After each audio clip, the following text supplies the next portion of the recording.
मंच पर विराजमान भारत सरकार के मंत्री और आप सबके लोकप्रिय सांसद, जिन्होंने कई बार मेरे से बात की, संयोग नहीं बन पाया और उनके परसुएशन के या उन्होंने मुझे बहुत प्रेरित किया कार्यक्रम में आने के लिए, आदरणीय डॉक्टर भागवत कराड जी, यहां मंच पर विराजमान माननीय अतुल जी सावे, महाराष्ट्र सरकार के मंत्री, आदरणीय हरिभाऊ बागड़े जी, पूर्व अध्यक्ष विधानसभा के, श्री संजय जी कनेटकर, प्रदेश महामंत्री, शिरीष जी, नगर अध्यक्ष भारतीय जनता पार्टी, और इस सभागार में उपस्थित सभी सम्मानित बहनों और भाइयों, आज जब मैं यहां संभाजी नगर की धरती पर प्रधानमंत्री श्री नरेंद्र मोदी जी के 9 वर्ष पूर्ण होने पर जो हम लोगों का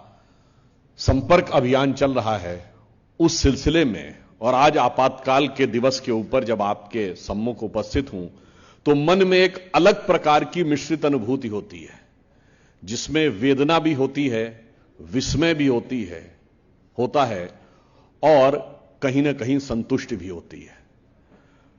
वेदना इस बात की कि ये वो धरती है जहां पर छत्रपति संभाजी ने अपने प्राणों की आहुति धर्म, राष्ट्र और संस्कृति की रक्षा के लिए की।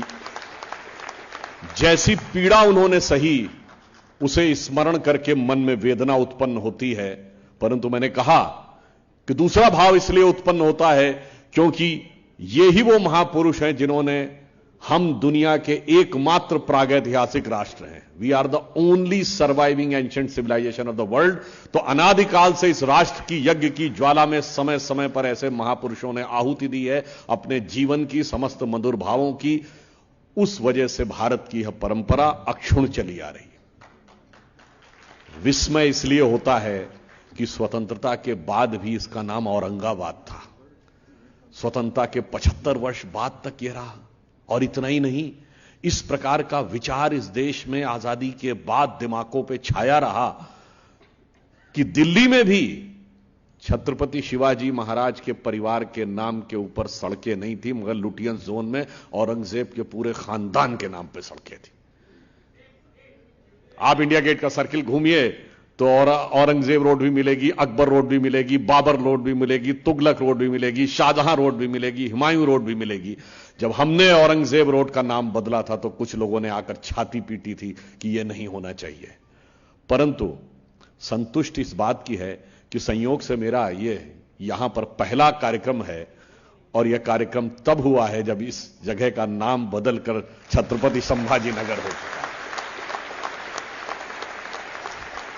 और एक और बात की संतुष्टि है कि इसका नाम औरंगाबाद इसलिए रखा गया था कि औरंगजेब की कब्र यहां इसी जिले में पड़ती थी।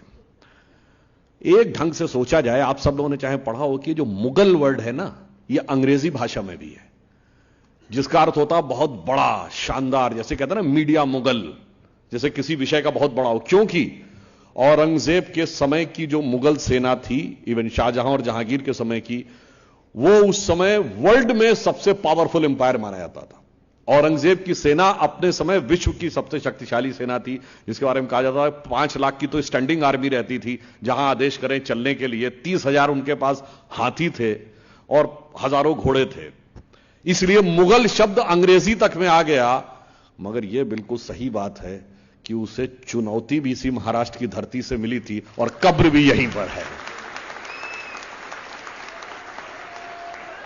और फिर मैं कहना चाहता हूं, वेदना तब होती है कि जिस व्यक्ति ने इतना अत्याचार किया, जिसने भारतीय संस्कृति के ऊपर इतना आघात किया, जिसके लिए छत्रपति शिवाजी महाराज, उसके बाद उनका पूरा वंश, उसके बाद चाहे पेशवाई साम्राज्य, सबने संघर्ष करते हुए कितने बड़े बड़े बलिदान दिए। और जब ऐसे ऐसे लोग यहां सत्ता में आके बैठे, जो कोई उसको पातशाह गाजी जिंदा पीर कहता था, तो कोई आलमगीर कहता था, कोई रहमतुल्लाह अल सलेह कहता था, तो मन में वेदना होती थी।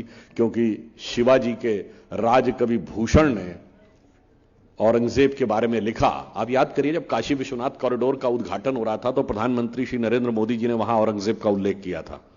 तो बहुत से लोगों ने कहा था कि यहां पे औरंगजेब का, शिवाजी का उल्लेख करने की क्या जरूरत थी। जानते वहां क्यों आवश्यकता थी?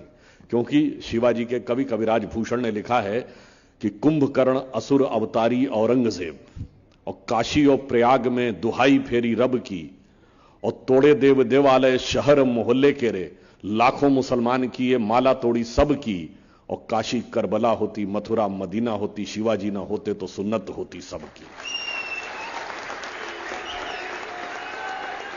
परंतु इसके बावजूद उन लोगों को महान कहा गया जिनके अत्याचार की गवाह सिर्फ कहानियां नहीं, इस देश में लिखे हुए फरमान थे। परंतु कोई बात नहीं, एक और भी मैं संतुष्टि मानता हूं, इतना समय जरूर लगा आपके नगर का नाम बदलने में, मगर महान आत्माओं द्वारा अपने जीवन की जो आहुति दी जाती है वो किसी विशेष उद्देश्य के लिए होती है।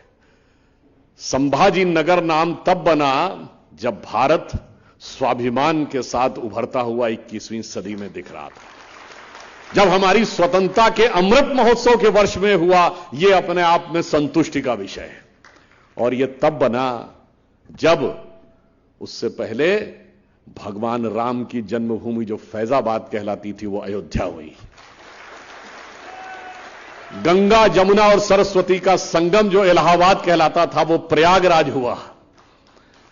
और उसके साथ जब यह हुआ, और इसी के साथ साथ भगवान राम का भव्य मंदिर भी उभरता हुआ दिखाई पड़ा, तो यह दर्शाता है कि महापुरुषों के नाम के ऊपर नगरों का परिवर्तन तब होता है जब कालचक्र की एक बड़ी गति उसे संकेत दे रही होती है। और एक और बात देखिए, यह स्वतंत्रता के उस अमृत महोत्सव वर्ष में हुआ, और स्वतंत्रता के अमृत महोत्सव वर्ष में हमने क्या प्राप्त किया। अभी भागवत कराट जी उल्लेख कर रहे थे कि माननीय प्रधानमंत्री जी 2 दिन पहले अमेरिका में थे, और वो भारत के पहले प्रधानमंत्री बने जिन्हें 2 बार अमेरिकी संसद के संयुक्त सत्र को संबोधन करने का मौका मिला। बहुत बिरले लोग ऐसे हैं, विंस्टन चर्चिल, नेल्सन मंडेला जैसे लोग, जिनको अमेरिका में यह सम्मान मिला, 21 तोपों की सलामी मिली। और जब संसद के संयुक्त सत्र को माननीय प्रधानमंत्री जी ने संबोधित किया तो 79 बार तालियां बजी और 15 बार स्टैंडिंग ओवेशन हुआ। यह सम्मान सिर्फ माननीय प्रधानमंत्री जी का सम्मान नहीं है, यह 140 करोड़ देशवासियों का सम्मान है। वो क्यों है? क्योंकि 140 करोड़ देशवासियों ने वह शक्ति उन्हें दी है जो स्पष्ट बहुमत की निर्णायक सरकार दी है। उस कारण से भारत आज उस स्थिति में जाकर वहां पर दिखा पाया है कि पूरे विश्व में क्या दिखाई पड़ रहा है। आप याद करिए, उससे पहले पूरब की तरफ देखिए तो ऑस्ट्रेलिया का प्रधानमंत्री कहता मोदी इज द बॉस,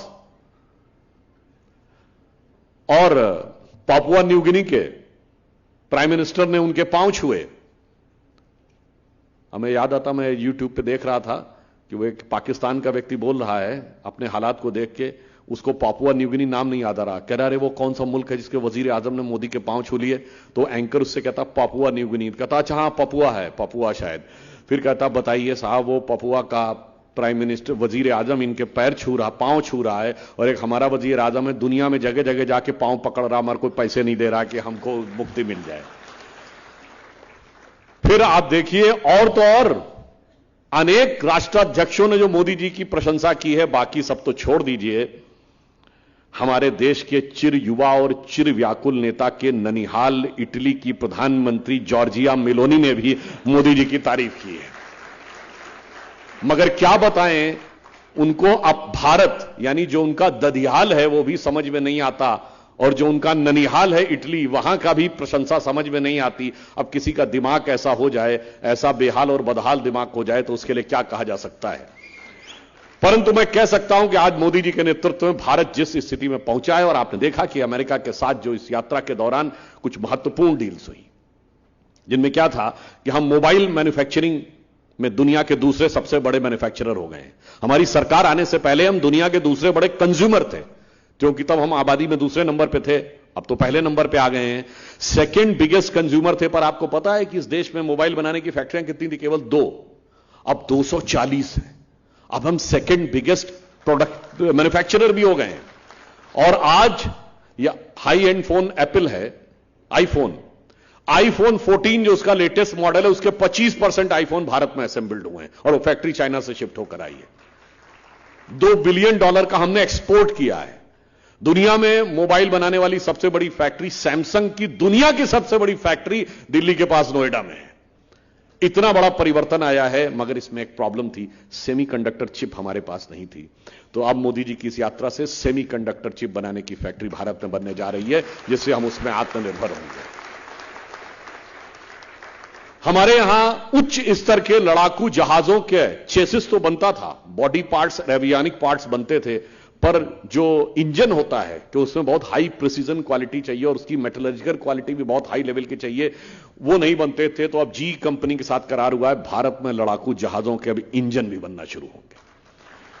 और आपने देखा होगा प्रीडेटर ड्रोन, ये बहुत हाईली सोफिस्टिकेटेड ड्रोन है जो बहुत ऊंचाई तक जाके बहुत सी जानकारी ले सकते हैं। चीन की सीमा पर सुरक्षा हो या पाकिस्तान की सीमा पर सुरक्षा, उसमें प्रीडेटर ड्रोन का बड़ा भारी रोल होगा। और अब तो ये आर्म्स एंड एमुनिशन से भी लैस किए जा सकते हैं। वो प्रीडेटर ड्रोन भारत को देने का अमेरिका ने निर्णय लिया है, यह महत्वपूर्ण नहीं है।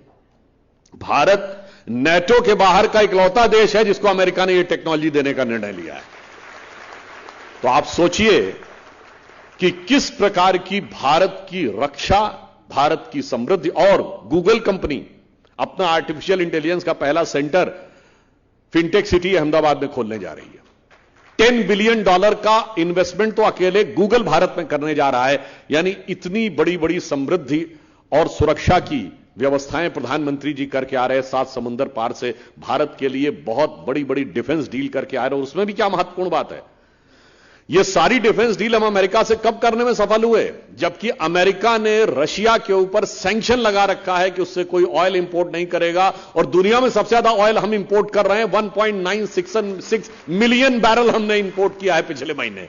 इसके बावजूद आज मोदी जी के नेतृत्व में हम उस स्थिति में हैं कि रशिया कहता है कि India is our traditional ally, Bharat तो हमारा पारंपरिक सहयोगी है।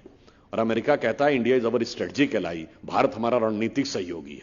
विश्व में ऐसा शक्ति संतुलन स्थापित करने वाले मोदी जी ऐसे नेता बने जो न भूतो न भविष्य थी। तो उन्होंने कई डिफेंस डील की भारत की रक्षा के लिए, मगर आपने देखा वहीं एक दूसरी डिफेंस डील भी 3 दिन पहले आपने देखी, 2 दिन पहले, कहां, पटना में। वो भी एक डिफेंस डील हो रही थी। वो किस किस के बीच में हो रही थी, एक कोयला घोटाले वाले, एक शराब घोटाले वाले, एक भर्ती घोटाले वाली बुआ जी, और वो किसकी अध्यक्षता में बैठे थे, चारा घोटाले वाले की। तो अपने अपने गुनाहों का डिफेंस करने के लिए, अपने अपने घोटालों का डिफेंस करने के लिए वो सब भी एक डील कर रहे थे। तो आप सोचिए, एक तरफ मोदी जी के नेतृत्व में भारत की रक्षा की डिफेंस डील हो रही थी, एक मजबूत शक्तिशाली भारत, और दूसरी तरफ अपने गुनाहों, घोटालों और भ्रष्टाचार की रक्षा की वो डिफेंस डील जिसमें एक मजबूर भारत दिखाई पड़े ताकि उसमें से अपना अपना हिस्सा लिया जा सके। यह भी एक जमीन आसमान का अंतर पूरे देश ने देखा। परंतु मैं याद दिलाना चाहता हूं कि जब हमारी सरकार आई 2014 में, तो परिवर्तन क्या आया। परिवर्तन यह आया कि स्वतंत्रता के बाद केवल वो 6 वर्ष आप अटल जी का दौर छोड़ दें तो कभी ईमानदारी से देश के गरीब, निर्धन, वंचित तबकों के हाथ में सत्ता की वास्तविक शक्ति का उजाला पहुंचे, वह प्रयास नहीं हुआ। और ये बात जब मैं कह रहा हूं तो ईमानदारी से कह रहा हूं।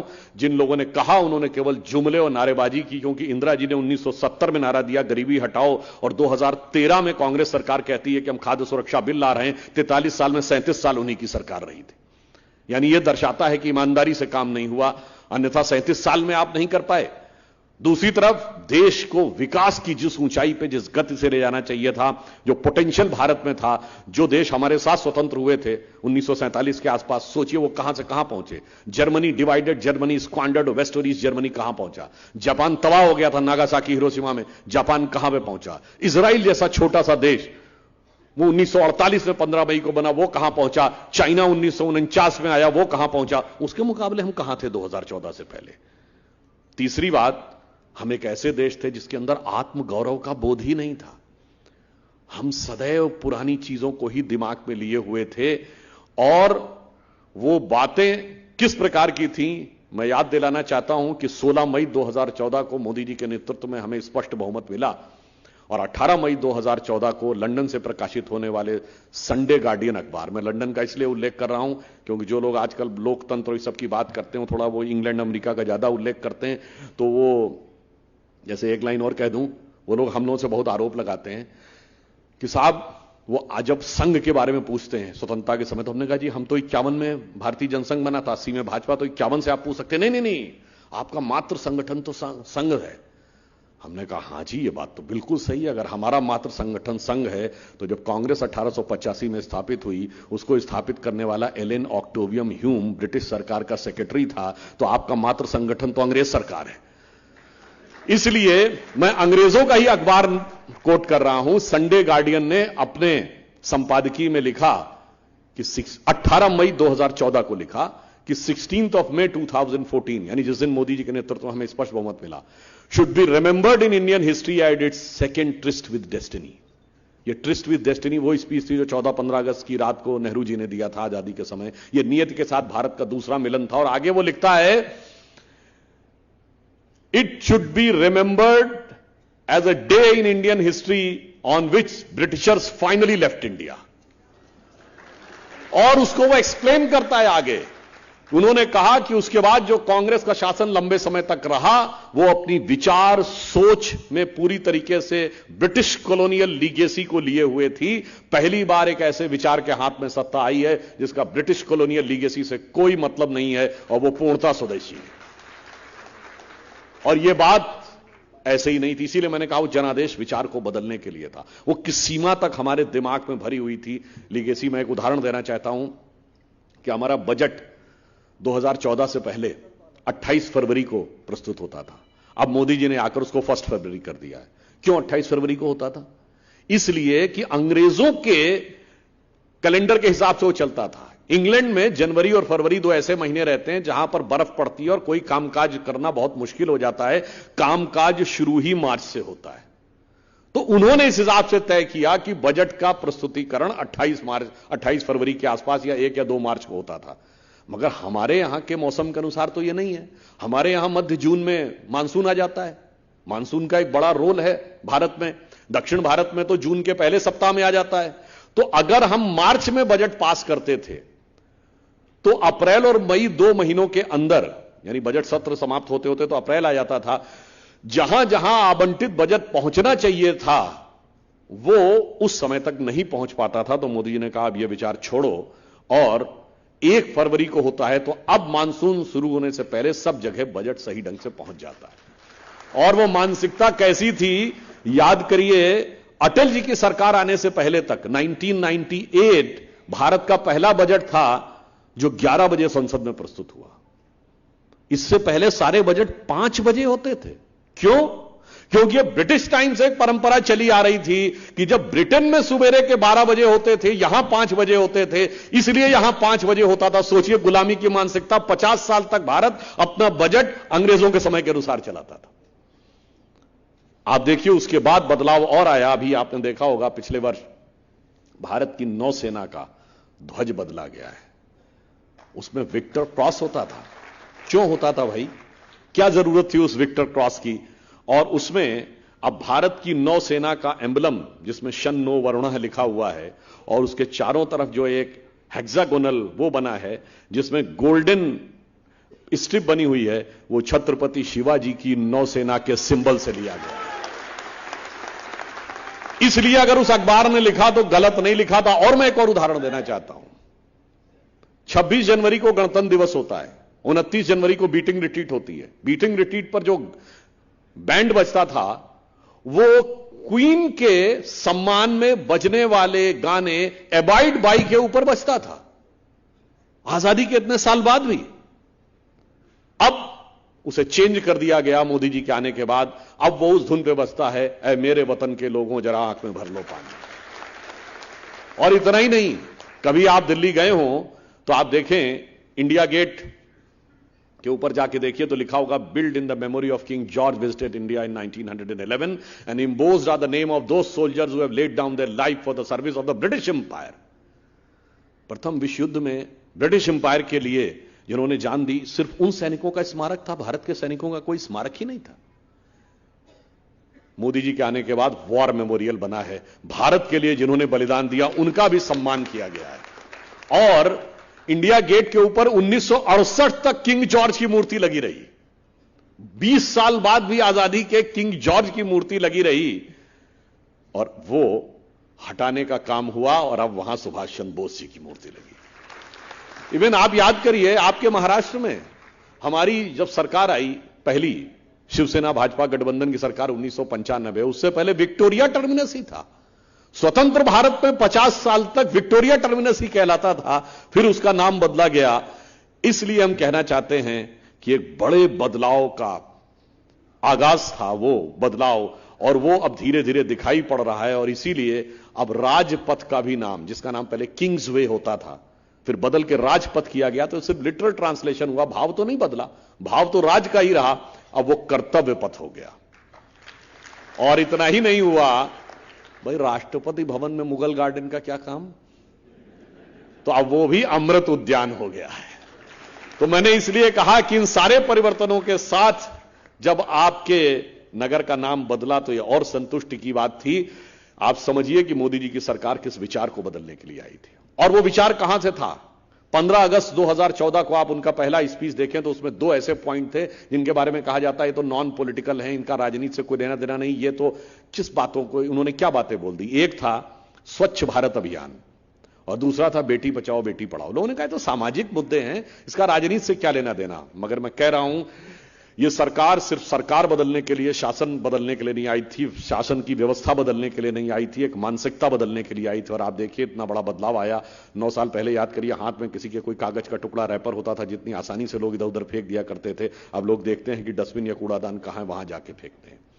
बेटी बचाओ बेटी पढ़ाओ का यह अंतर पड़ा कि पिछले 9 वर्षों में नवजात शिशुओं में लिंग अनुपात में भारी बढ़ोतरी हुई है। और पहली बार पिछला एक ऐसा वर्ष आया है जब लड़कियों की संख्या नवजात शिशुओं में लड़कों से अधिक हुई है। और राजस्थान और हरियाणा जैसे राज्य जहां यह बहुत ही स्क्यूड था यह अनुपात, वहां भी भारी सुधार हुआ है। इसका अर्थ हुआ है कि विचार सब तरफ बदलाव दिखा है। और आजादी के बाद हम लोग एक लंबे समय तक संघ का एक गीत था जो कहते थे, उगा सूर्य कैसा कहो मुक्ति का ये, उजाला करोड़ों घरों में न पहुंचा, खुला पिंजरा है मगर रक्त अब भी थके पंछियों के परों में न पहुंचा। उसको इंश्योर करने के लिए मोदी जी ने जनधन योजना घोषित की। 48 करोड़ लोग के पास आज जनधन अकाउंट है। और लोग कहते थे कि साहब अकाउंट खुलेंगे नहीं। माननीय भागवत कराट जी निश्चित रूप से ये विषय को जानते होंगे ना, आरबीआई तैयार थी ना फाइनेंस मिनिस्ट्री तैयार थी 2014 में, पर मोदी जी ने दृढ़ता के साथ कहा कि मुझे 31 मार्च 2015 तक 12 करोड़ अकाउंट चाहिए। उन्होंने कहा साहब 1-1.5 करोड़ से अधिक खोले नहीं जा सकते। मगर खुले तो लोगों ने कहा इसमें पैसा कहां से आएगा। मोदी जी ने कहा खोलो तुम अकाउंट, पैसा कहां से आएगा मैं बताऊंगा। फिर क्या हुआ, डायरेक्ट बेनिफिट ट्रांसफर शुरू हुआ और आज उन अकाउंट्स में 1,92,000 करोड़ रुपया उन अकाउंट्स में है। और उससे जानते क्या लाभ हुआ, जब डायरेक्ट बेनिफिट ट्रांसफर हुआ तो एक दौर में भारत के एक प्रधानमंत्री कहते थे 1 रुपया चलता है और 15 पैसे पहुंचता है, अब 100 का 100 पैसा पहुंचने लगा। और आप सबने जरूर सुना होगा कि वो कहते थे 1 रुपया चलता है 15 पैसे पहुंचता, पर पूरा वक्तव्य नहीं ध्यान होगा आप लोगों को। जानते हैं सदन में राजीव गांधी जी ने क्या कहा था, एक हाथ से दूसरे हाथ तक जाने में रुपया घिस जाता है, तो वो घिसते घिसते 15 पैसे पहुंचता है। इसका अर्थ हुआ एक हाथ से दूसरे हाथ, तीसरे हाथ से चौथे हाथ जाते जाते 85% हाथ वालों के हाथ में पहुंच जाया करता था, वो अब रुक गया। और उसका प्रभाव क्या पड़ा कि आप समझिए कि उसके द्वारा 1 लाख करोड़ रुपए की भारत सरकार का जो पिलफ्रेज हो जाता था, यानी वो पैसा ऐसी जगह चला जाता था जो करप्शन में चला जाता था, वो बचा। वो कैसे बचा, 4-4.5 करोड़ ऐसे राशन कार्ड निकले जो सिर्फ कागज पे थे, वो व्यक्ति कभी थे ही नहीं। 1 करोड़ के आसपास ऐसी महिलाएं थी जो थी ही नहीं, उनके पेंशन ली जा रही थी। और तमाम ऐसी चीजें कि जो कि कभी सर्टिफिकेट पर ही थी और उनके द्वारा करप्शन हो रहा था। तमाम ऐसे गैस कनेक्शन थे जिनकी सब्सिडी ली जा रही थी और वो हकीकत में नहीं थे, वो सारी चीजें समाप्त हुई। फिर चाहे आयुष्मान भारत योजना के द्वारा 50 करोड़ लोगों को हेल्थ का कवर देना हो, फिर चाहे उज्ज्वला योजना के द्वारा महिलाओं को गैस की उपलब्धता सुनिश्चित करानी हो, या फिर आप देखें कि ये जो एलईडी बल्ब्स थे, ये 37 करोड़ एलईडी बल्ब्स डिस्ट्रीब्यूट कराए जो अमेरिका की कुल आबादी से ज्यादा थी। तो एक तो हुआ कि हर व्यक्ति के हाथ में वह शक्ति पहुंचे जो उसकी जरूरत है। अब दूसरी चीज आती है विकास। अब विकास में हम कहां पर पहुंचे? आज समझिए 37 किलोमीटर पर डे भारत में सड़क बन रही है। 70 एयरपोर्ट थे हमारे आने से पहले, 140 एयरपोर्ट हो गए। हमारे आने से पहले केवल रेलवे का 30% से भी कम 25% इलेक्ट्रिफिकेशन था, वो 90% हो गया है। और एफिशिएंसी इस लेवल की आई है कि अगर देखिए, भारत को यदि विकसित राष्ट्र बनना था तो पावर एक बहुत बड़ा रिक्वायरमेंट है ना। हमारी सारी पावर की आवश्यकताएं मेजॉरिटी कोयले से पूरी होती थी। अगर हम कोयले के द्वारा ही बिजली उत्पादन पे जाते तो महंगा भी पड़ता और प्रदूषण पे भी भारी प्रभाव पड़ता। परंतु मोदी जी ने आकर शुरू किया सोलर एनर्जी, और सोलर एनर्जी के अलावा उन्होंने ग्रीन एनर्जी का एक टारगेट रखा था कि 2030 तक भारत का 40% पावर का प्रोडक्शन ग्रीन एनर्जी से होगा। और यह पहली बार भारत के इतिहास में हुआ कि वो टारगेट 8 साल पहले अचीव हो गया 2022 में। अब वो 2030 के लिए 50% कर दिया गया है। हो सकता है लोगों ने सोचा हो कि हम भी सोलर एनर्जी करेंगे, मगर इतना बड़ा परिवर्तन किसी ने नहीं सोचा होगा कि सोलर एनर्जी में जो परिवर्तन आया कि एक इंटरनेशनल सोलर अलायंस बना और उसका लीडर भारत बना। अब आप यही देखिए कि विकास में हम उस सीमा तक पहुंचे कि हम 5वीं बड़ी अर्थव्यवस्था बने। और यह भी संयोग देखिए कि हम स्वतंत्रता के अमृत महोत्सव वर्ष में उस ब्रिटेन को पीछे छोड़कर 5वीं बड़ी अर्थव्यवस्था बने जो कभी हम पे हुकूमत करता था। और अभी प्रधानमंत्री जी ने कहा है कि शीघ्र ही हम जर्मनी को पीछे छोड़कर चौथी और जापान को पीछे छोड़कर तीसरी बड़ी अर्थव्यवस्था बन जाएंगे, यदि भगवान ने चाहा तो चंद वर्षों में, अगले 5 साल में। और उससे भी अधिक संयोग देखिए कि स्वतंत्रता के अमृत महोत्सव वर्ष में उस ब्रिटेन में जहां अंग्रेज कहते थे कि भारतीयों पे इसलिए हुकूमत करने की जरूरत है कि इन्हें राज करना नहीं आता, हम इन्हें बताएंगे राज कैसे होगा, वहां पर उनकी सरकारों में इतनी उठापटक हुई कि एक भारतीय आज राज करके उन्हें बता रहा है कि राज कैसे किया जा सकता है। परंतु क्या बताएं, हमारे कुछ अब अगला चरण आता है। ये सारी बातें अपनी जगह हैं जब तक राष्ट्र की सुरक्षा मजबूत नहीं हो। तो मोदी जी ने अगला काम किया राष्ट्र की सुरक्षा मजबूत करने का। और राष्ट्र की सुरक्षा मजबूत करने में यह सबसे पहली बात क्या थी कि हमारी सेना के पास पूरी शक्ति थी, मगर सेना के पास क्या स्थिति थी? यह बैरक ओबामा का बहुत स्टेटमेंट कोट करते हैं। बैरक ओबामा ने अपनी एक किताब लिखी है द प्रॉमिस्ड लैंड।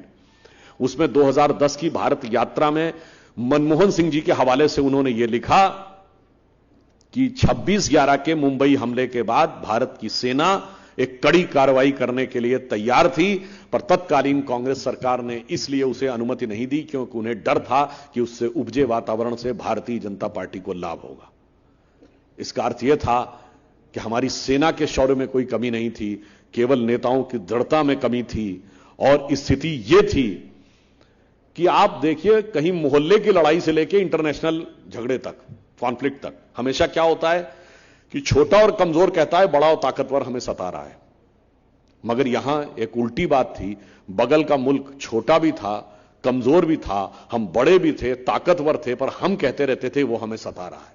हमारी एक सॉफ्ट स्टेट की इमेज बन गई थी। मोदी जी ने आने के बाद उसको बदल दिया।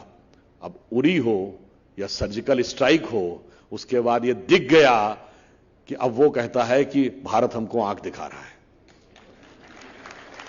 और इतना ही बड़ा बदलाव नहीं आया, बदलाव यह आया कि हमने 9 साल में कोई पाकिस्तान से ऑफिशियल बायलैटरल डायलॉग नहीं किया।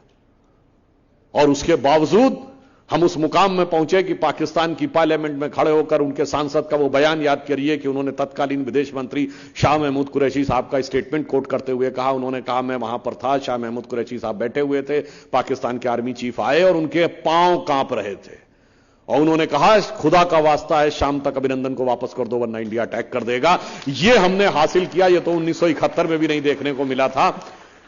तो कुछ लोगों ने हम लोगों से कहा, एक बार टीवी डिबेट में लोगों ने कहा साहब अटल जी तो यह कहते थे कि पड़ोसी हम बदल नहीं सकते, दोस्त बदल सकते हैं, तो मोदी जी ने तो नीति बदल दी। हमने कहा नहीं, नीति नहीं बदली है। मोदी जी ने यह बताया है, उन्होंने अटल जी की नीति को आगे बढ़ाया है। पहले हमने कहा कि हम दोस्त बदल सकते हैं, पड़ोसी नहीं बदल सकते, तो मोदी जी ने कहा पड़ोसी नहीं बदल सकते हैं पर पड़ोसी को हैसियत में रख सकते हैं। और आज स्थिति यह है कि अभी आप मोदी जी की विदेश यात्रा पे इमरान खान का बयान याद करिए। उन्होंने कहा कि आज दुनिया में जो भारत को स्वागत सम्मान मिल रहा है, अब बहुत साफ हो गया कि भारत पाकिस्तान के सीमा का विवाद जो कभी अंतर्राष्ट्रीय मुद्दा होता था, वो अब सिर्फ भारत पाकिस्तान की सीमा तक रह गया। और हालत आज जानते हैं क्या हो गई है? वहां की खुद की हालत ये हो गई। आप सबने एक गाना सुना होगा, हम लोगों ने भी बचपन में बहुत सुना था। जागृति फिल्म थी 1954 की, आओ बच्चों तुम्हें दिखाएं झांकी हिंदुस्तान की, इस मिट्टी से तिलक करो ये धरती है बलिदान की। इसी फिल्म की नकल पर 1955 में पाकिस्तान में एक फिल्म बनी बेदारी, जिसमें हूबहू इसी फिल्म के वर्डिंग से कॉपी करके गाना बनाया गया, आओ बच्चों सैर कराएं तुमको पाकिस्तान की, इसकी खातिर हमने दी कुर्बानी लाखों जान की। आज वहां के लोग खुद उसके ऊपर एक पैरोडी बनाए हैं कि आओ बच्चों सैर कराएं तुमको पाकिस्तान की, ना बिजली ना पानी है और ना हिफाजत जान की। यहां तो क्लाशनिकोव भी मिलती है अब कीमत में नान की, आओ बच्चों सैर कराएं तुमको पाकिस्तान की। तो इसलिए हम कह रहे हैं कि इतना बड़ा बदलाव आया भारत के सुरक्षा और स्वाभिमान को लेकर। और कई बार लोग चीन को लेकर बहुत बोलते हैं, तो मैं चीन के लिए भी याद दिला देना चाहता हूं, हमने मोदी जी के नेतृत्व में चीन को किस तरीके से डील किया। अभी आप देखिए उनकी अमेरिका यात्रा के समय चीन के लिए अमेरिका ने शी जिनपिंग के लिए तानाशाह शब्द का प्रयोग कर दिया, जिसको लेकर चीन के विदेश मंत्रालय ने आपत्ति दर्ज की। धारा 370 को लेकर चीन ने जमीन आसमान एक कर दिया, मगर संयुक्त राष्ट्र संघ में एक लाइन का प्रस्ताव नहीं ला पाया। यह भारत की कूटनीतिक दक्षता थी। मसूद अजहर को हमने आतंकवादी घोषित करवा लिया, चीन नहीं रोक पाया। शंघाई कारपोरेशन में मोदी जी ने आतंकवाद का विषय प्रस्ताव में इंक्लूड करा दिया, चीन नहीं रोक पाया। नेशनल सप्लायर ग्रुप में एनएसजी में हमें वेबर मिला, उसमें मनमोहन सिंह सरकार ने भी बड़ी भूमिका निभाई थी, वो चीन नहीं रोक पाया। मिसाइल टेक्नोलॉजी कंट्रोल रिजीम में हम सदस्य बने, चीन नहीं रोक पाया। और आप सोचिए आज चीन के थिंक टैंक कहते हैं कि China is facing its worst diplomatic isolation post Tiananmen Square. 1989 में जो टियानामेन स्क्वायर पर नरसंहार हुआ था, उसके बाद के सबसे बुरे कूटनीतिक दौर में है, जो इन लोगों को समझ में नहीं आता। जैसे बहुत से लोग मजाक में कहते हैं ना, अरे भाई मोदी जी तो अहमदाबाद में झूला झुला रहे थे शी जिनपिंग को। हमने कहा वो झूला तो अभी भी झुला रहे हैं, आपको समझ में नहीं आ रहा है। हमने कहा ये बताइए आज डिप्लोमेटिकली चाइना के साथ कितने देश खड़े हैं? आप सिर्फ दो देशों का नाम ले सकते हैं, नॉर्थ कोरिया और पाकिस्तान। तीसरा देश नहीं बता सकते जो चीन के साथ खड़ा हो। और चीन का नक्शा देखिए, इधर है पाकिस्तान, उधर है north Korea. North Korea Pakistan, north Korea Pakistan से झूला झूल रहे हैं, तीसरा उनको मिल ही नहीं रहा है, ऐसा झूला उन्होंने झुलाया है। इसलिए मैं कहना चाहता हूं, भारत का राष्ट्र गौरव, भारत का आत्म गौरव, वो सारी चीजें उस प्रखरता के साथ उभरी। और फिर इतना ही नहीं हुआ, कोई भी वो देश कितनी भी सुरक्षा, और फिर आप सोचिए गलवान में हमारी चीन के साथ झड़प हुई, जिसमें हमारे 20 सैनिक बलिदान हो गए, हाथापाई में, बगैर गोली चले। आपको बात गले के नीचे उतरती है, चीन ने तो अपने मारे गए सैनिक तो छोड़िए, किसी घायल सैनिक का भी आंकड़ा नहीं दिया। ये किसी के गले के नीचे उतरेगी कि हाथापाई की फाइट में 20 लोगों के प्राण चले जाएं और उधर से एक भी घायल ना हो। ये उसी को सही लग सकता है जिसके दिमाग में चाइनीज वायरस घुसा हुआ हो, या जिसका चीन के करार से प्यार में इतना इकरार हो कि वो चीन के खिलाफ तकरार की कोई बात बोलना ही ना चाहता हो। इसलिए मैं कहना चाहता हूं कि आर्थिक विकास से लेकर राष्ट्रीय सुरक्षा तक, और फिर सुरक्षा भी किसी देश की स्थायी नहीं रह सकती जब तक उसमें आत्मगौरव का बोध ना हो।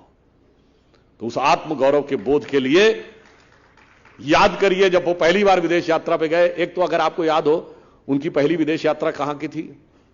पहली भूटान की और दूसरी काठमांडू की, नेपाल की। और जैसे वो पशुपतिनाथ जी के मंदिर से जिस वेशभूषा में निकले थे, त्रिपुंडी लगाए हुए, रुद्राक्ष की माला, भगवान पशुपतिनाथ की अर्चना करके, किसी भारत के प्रधानमंत्री को कभी ऐसे देखा था? ये आत्मगौरव का भाव था।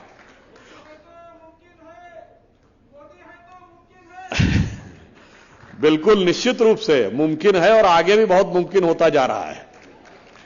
और इसके बाद याद करिए, जब वो पहली बार गए 2014 में, तो अमेरिकी राष्ट्रपति को गीता भेंट की। तब ये लोग गीता का विरोध किए थे, आज गीता प्रेस का विरोध कर रहे हैं। तो ये एक अलग बदलाव का प्रतीक था। और याद करिए, जानते हैं जैसे अभी कहा गया मोदी है तो मुमकिन है, और मुमकिन जानते हैं क्या क्या हुआ। जब श्री राम जन्मभूमि आंदोलन चल रहा था तो हम लोग भी उस जमाने में कॉलेज में आई गए थे, सब हम लोगों को बहुत अच्छी तरह एक एक घटना याद है। तो कहा जाता था अरे अगर राम मंदिर बनने लगा तो मिडिल ईस्ट के देश भारत को पेट्रोल देना बंद कर देंगे। यही कहा जाता था ना कि अरब देश पेट्रोल नहीं देंगे। आज श्री राम जन्मभूमि का मंदिर भी बन रहा है और अबू धाबी में भी मंदिर बन रहा है, और मिडिल ईस्ट के 4 देशों ने अपना highest civilian award Modi ji को दिया है, जिसमें सऊदी अरब भी है, यूनाइटेड अरब अमीरात भी है, पैलेस्टीन भी है, बहरीन भी है। यह होता है कि यदि आप ईमानदारी से और दृढ़ता के साथ चलें तो मोदी है तो क्या क्या मुमकिन है, यह आपको समझ में आना चाहिए। यह बदलाव आया है।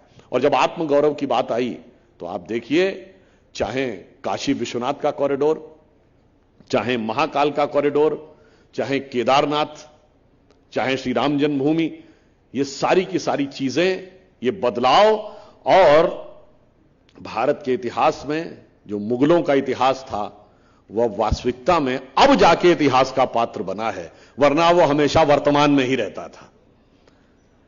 और यह भी आप बात समझिए कि स्वतंत्र भारत के इतिहास में बहुत सी ऐसी चीजें थी जिसे झुठलाने का प्रयास किया जाता था।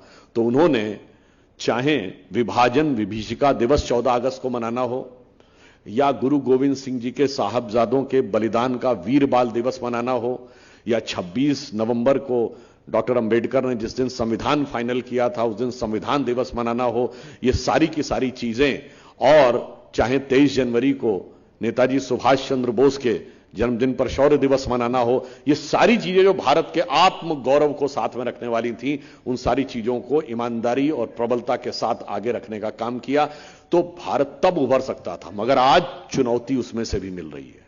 कहां से चुनौती? जैसे मैंने वहां बात कही थी कि पटना में ये घटनाएं चल रही हैं, 23 जून को चली, ये घटना याद दिलाती है कि ये 25 जून के कितने नजदीक थी। ये 25 जून जिस दिन आपातकाल लगाया गया था इस देश में, वही शक्तियां जिन्होंने आपातकाल लगाया था वही आज भारत के विकास, भारत के जन कल्याण और भारत के गौरव की जो यात्रा मोदी जी के नेतृत्व में चल रही है उसको अवरुद्ध करने के लिए लगे हुए हैं। और आज जैसा कि अभी भागवत कराड़ जी ने कहा, आज याद रखने की बहुत जरूरत है। क्यों याद रखने की जरूरत है? क्योंकि अब आधी से ज्यादा तो आबादी ऐसी है जिसको कि उसकी स्मृति नहीं है। हम लोगों को स्मृति नहीं है, हम लोगों के होश संभालने से बहुत पहले की बात है। इसलिए आज याद दिलाने की जरूरत है कि जो लोग कहते हैं लोकतंत्र की हत्या और इस प्रकार की बात, वो दिन क्या था और वो पूरी प्रक्रिया कैसे शुरू हुई, इसको आप कल्पना करिए। भारत के इतिहास में एक ही प्रधानमंत्री जिसे चुनावी धांधली और चुनाव में भ्रष्टाचार का दोषी सिद्ध कर दिया गया कोर्ट के द्वारा, वो श्रीमती इंदिरा गांधी जी थी। जब इलाहाबाद हाई कोर्ट ने उनको रायबरेली के चुनाव में चुनावी धांधली और भ्रष्टाचार का दोषी सिद्ध कर दिया और 6 साल चुनाव में भाग लेने पर प्रतिबंध लगा दिया, तब इमरजेंसी लगाई गई। और इतना ही नहीं, वो भारत के इतिहास की एकमात्र प्रधानमंत्री हैं जिन्हें उनकी पार्टी से निष्कासित कर दिया गया था 12 नवंबर 1969 को, जब उन्होंने अपनी पार्टी तोड़ दी थी। तो वो अद्भुत प्रधानमंत्री हैं जिन्हें अपनी पार्टी से निकाला गया, जिन्हें कोर्ट ने दोषी साबित कर दिया, और उसके बाद वो सुप्रीम कोर्ट भी गई। और 23 जून 1975 को सुप्रीम कोर्ट ने कहा कि इलाहाबाद हाई कोर्ट के स्टे पर, मतलब निर्णय पर स्टे नहीं दिया, मगर यह कहा कि वो प्रधानमंत्री के रूप में काम करती रह सकती हैं निर्णय आने तक, परंतु वो एक संसद सदस्य के रूप में किसी प्रक्रिया या वोट देने का अधिकार नहीं रखती हैं। उसके बाद इमरजेंसी लगाई गई थी। जिन लोगों को नहीं याद है उन्हें याद रखना चाहिए। और यह इमरजेंसी ऐसे ही नहीं लगाई गई, उससे पहले के 7-8 साल के घटनाक्रम देखिए तो आपको ज्यादा बेहतर समझ में आएगा कि उत्तरोत्तर हो क्या रहा था। कम से कम भारत में 3-4 बड़े नेताओं की रहस्यमय मृत्यु हुई, जिनकी मौत आज तक सवालों के घेरे में है। स्वर्गीय लाल बहादुर शास्त्री जी, दीनदयाल उपाध्याय जी, ललित नारायण मिश्रा। ये बातें ऐसे ही नहीं थी। इवन याद करिए, भारत के इतिहास में पहली बार अगर प्रधानमंत्री के ऊपर उंगली उठी है भ्रष्टाचार को लेकर तो वो इंदिरा जी के जमाने में नागरावाला कांड। आप में से बहुत से लोगों को यदि ध्यान हो कि नागरावाला वो व्यक्ति था जिसके बारे में कहा गया कि उसने स्टेट बैंक के चीफ को फोन किया कि 1 करोड़ रुपया कैश चाहिए इंदिरा जी की आवाज में, और वो पैसा लेके चला गया। बाद में पता चला तो उसको गिरफ्तार कर लिया गया और फिर जेल में उसकी मृत्यु हो गई। ये अपने आप में बहुत संदेह उत्पन्न करता है। और अभी भी जिसको किसी को शक हो तो जाके चेक कर ले कि रशिया के केजीबी के एक पूर्व अधिकारी वसीली मित्रोकिन की किताब है Mitrokhin's archive KGB in the world part 2, जिसमें दूसरे भाग में 1960 और 70 के दशक में रशिया की केजीबी ने कैसा कैसा कब्जा किया था उसका पूरा वर्णन है। एक और केजीबी का अधिकारी जिसका नाम है यूरी बेजमेनेव, जो भारत में पत्रकार बन के रहता था 1960 और 70 के दशक में, वो केजीबी का एजेंट था, उसने भी लिखा है कि कैसे कैसे कंट्रोल किया जा रहा था। अब आप देखिए ये कंट्रोल ऐसे नहीं था। पहले इंदिरा जी ने पार्टी को तोड़ा, वो भारत की पहली अल्पमत की सरकार थी, कम्युनिस्टों ने सपोर्ट किया उनको, कम्युनिस्टों ने 69 में उनकी सरकार को सपोर्ट किया और ऐसा माना जाता है कि वो रूस के इशारे पर किया था। और उस सपोर्ट के बदले में कम्युनिस्टों ने लिया क्या? प्रिवी पर्स खत्म किया गया, उसके बाद बैंकों का नेशनलाइजेशन किया गया, फिर पीएसयूज का नेशनलाइजेशन। इसका अर्थ कि पहले समाज में कोई भी ऐसा वर्ग जो राजे रजवाड़ों को मिलता था प्रिवी पर्स, वो समाप्त कर दो, प्रभाव ना रहे। फिर बैंक यानी सारा अर्थतंत्र अपने नियंत्रण में कर लो, फिर पीएसयूज बना के सारी इंडस्ट्री अपने नियंत्रण में कर लो। और उसके बाद बाबा साहब अंबेडकर ने संविधान की उद्देशिका यानी प्रीएम्बल ऑफ द कॉन्स्टिट्यूशन, जिसे संविधान की आत्मा कहा था कि इसे कभी नहीं बदला जा सकता, उस आत्मा को बदलकर उसमें सेकुलर ही नहीं सोशलिस्ट शब्द भी जोड़ दिया गया। यानी हमने तो अपनी वल्दियत बदल दी, हमने अपना मूल स्वरूप बदल दिया, हमने संविधान की आत्मा बदल दी। और इसके बाद अथॉरिटेरियन रूल किस प्रकार से आगे बढ़ता चला गया, इसको आप एक और बात भी समझिए, आज के समय में इसकी उल्लेख क्यों जरूरी है। इंदिरा जी ने सबसे पहले जो प्रचंड बहुमत पाया था गरीबी हटाओ के नारे पे। आज जो बहुत से लोग ये कहने के प्रयास करते हैं हम ये फ्री देंगे वो फ्री देंगे, गरीबों को सही मायने में सशक्तिकरण न करके, उनकी वास्तविक शक्ति न देकर, केवल नारे और जुमलों के आधार के ऊपर जो लोग सत्ता में आने का प्रयास करते हैं, वो कभी कभी उसी शक्ति का उपयोग या दुरुपयोग उस ढंग से करते हैं जो इंदिरा जी ने किया था। और फिर वो सिमिलरिटी क्या थी वो भी मैं बताना चाहता हूं। 1973 में भारत के 3 मुख्य न्यायाधीशों को, 3 सर्वोच्च न्यायालय के न्यायाधीशों को सुपरसीड करके जस्टिस एएन रे को चीफ जस्टिस बनाया गया। और जब उसके जवाब में पूछा गया, ये 73 की बात है, इमरजेंसी से पहले, तो संसद में कहा गया कि किसको मुख्य न्यायाधीश बनाना है यह सरकार का काम है और हमें यह भी ध्यान रखना है कि कौन हमारी विचारधारा के साथ है, और कमिटेड जुडिशरी शब्द का प्रयोग किया गया। और यह किस लिए महत्वपूर्ण है मैं यह भी याद दिलाना चाहता हूं। 26 अप्रैल 1942 को ठीक यही वक्तव्य हिटलर ने जर्मनी की संसद रीचस्टैग में दिया था, कोई जाके चेक कर सकता है। उसने कहा कि यदि हमारे कुछ ऐसे जज हैं, उनको समझना चाहिए कि वो देश की सेवा के लिए हैं, देश उनकी सेवा के लिए नहीं। और अगर वो इस समय the need of the hour यानी समय की जो जरूरत है या मांग है उसको नहीं समझेंगे तो मैं हस्तक्षेप भी करूंगा और उन्हें हटाऊंगा भी। कितनी सिमिलरिटी है कि जो 1942 26 अप्रैल को हिटलर जर्मनी की संसद में बोल रहा है और 1973 में इंदिरा जी के जमाने में जो भारत की संसद में बोला जा रहा है। दूसरी सिमिलरिटी आपको बताता हूं। हिटलर का एक बहुत खास सहयोगी था, सबसे विश्वस्त, जिसका नाम था रुडोल्फ हेस। 1934 में नाजी पार्टी का एक बड़ा कन्वेंशन हुआ, बड़ा अधिवेशन। उसमें नाजियों की एक बड़ी प्री फिल्म थी, इसका नाम था ट्रायम्फ ऑफ द विल। उसका मंचन कराया गया। जब वो मंचन समाप्त हुआ तो जोश में आके रुडोल्फ हेस ने पूरे अधिवेशन में नारा लगवाया, Hitler is Germany and Germany is Hitler.